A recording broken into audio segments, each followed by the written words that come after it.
Welcome to This Week in Christian History, a podcast from the Center for Christian History at Mississippi College. The Center for Christian History is dedicated to expanding knowledge and understanding of Christian history.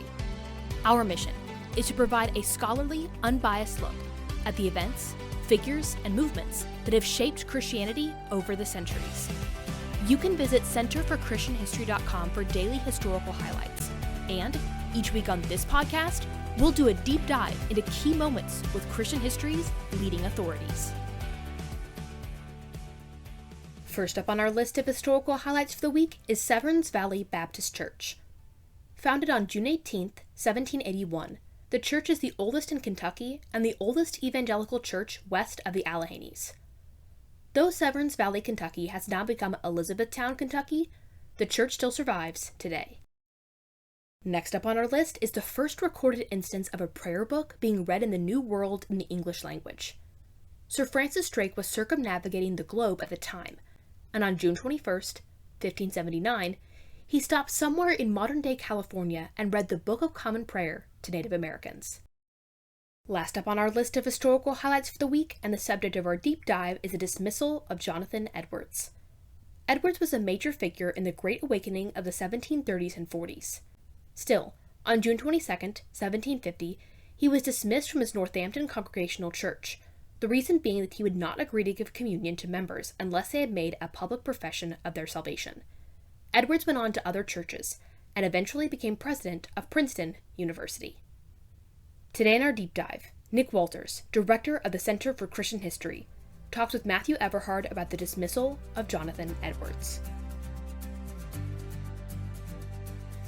Okay, we're glad to be back again for another episode of This Week in Christian History, where we always get to learn a little bit more about some particular subject that would have happened in this particular week. And so this week we are focusing in on June 22nd, 1758, which is the day that Jonathan Edwards, who is certainly not the B team and not a sloucher as it relates to church history in the U.S., was actually dismissed from the church that he was pastoring. And being able to talk to us about that is Dr. Matthew Everhard, who is a good source of knowledge for all things Edwards. So we want to learn more about all of that. But thanks for joining us today, Dr. Everhard.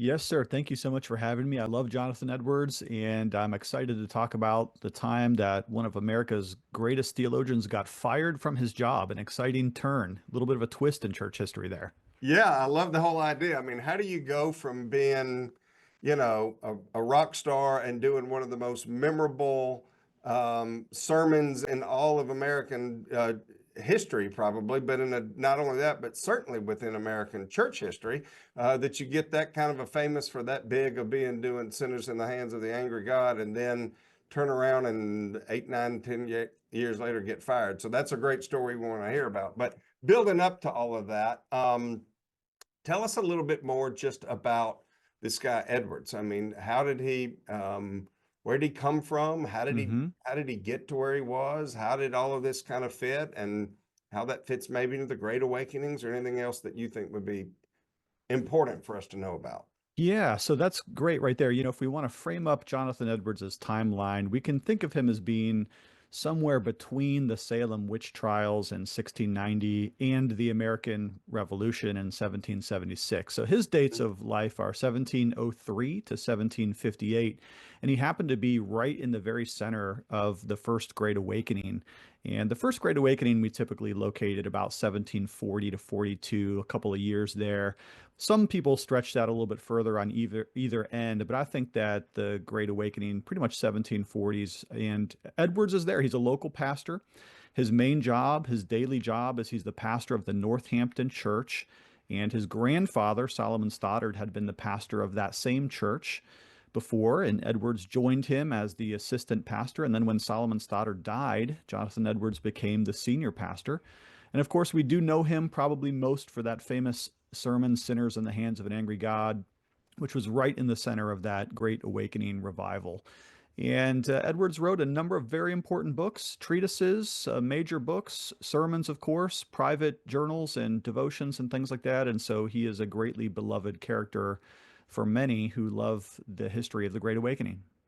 How about that? So Northampton is where? Where is it located? Where's Well, right along the Connecticut River Valley, and okay. Northampton is, of course, one of the main churches around which this great revival took place. And in 1734 and 35, Jonathan Edwards, now the sole senior pastor of the Northampton Church, he saw his own what we call the local revival, which broke Mm, out just a few years before the Great Awakening. And Jonathan Edwards experienced with his congregation this great movement of God's Spirit, in which a number of people experienced regeneration and were baptized and were received into the church as communicant members.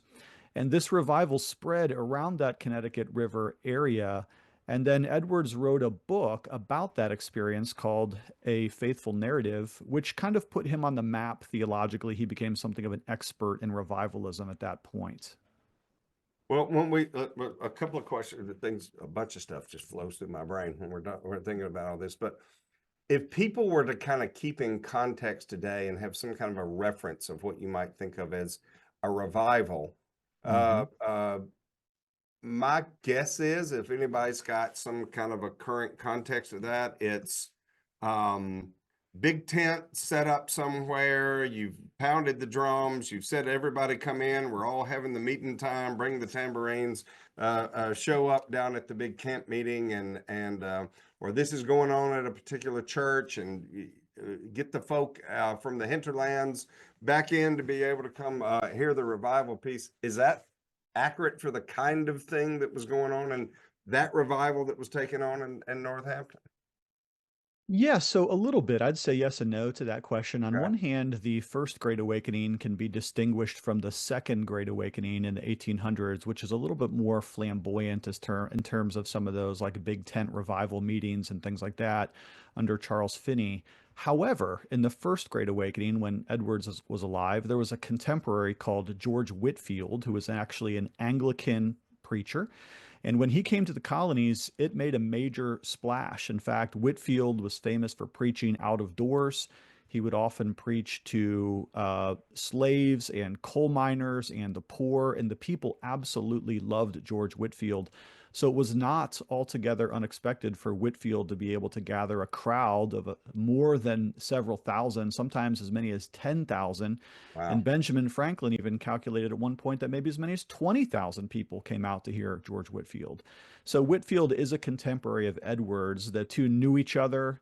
They spent some time together. Whitefield visited Edwards's home and Edwards's church.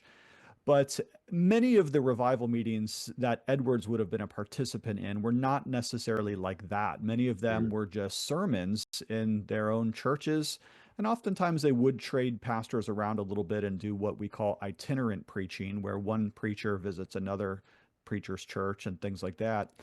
But notably, the revivals in the First Great Awakening really stirred up the town. It was the towns, it was spread all the way across the colonies, which is why we call it the Great Awakening.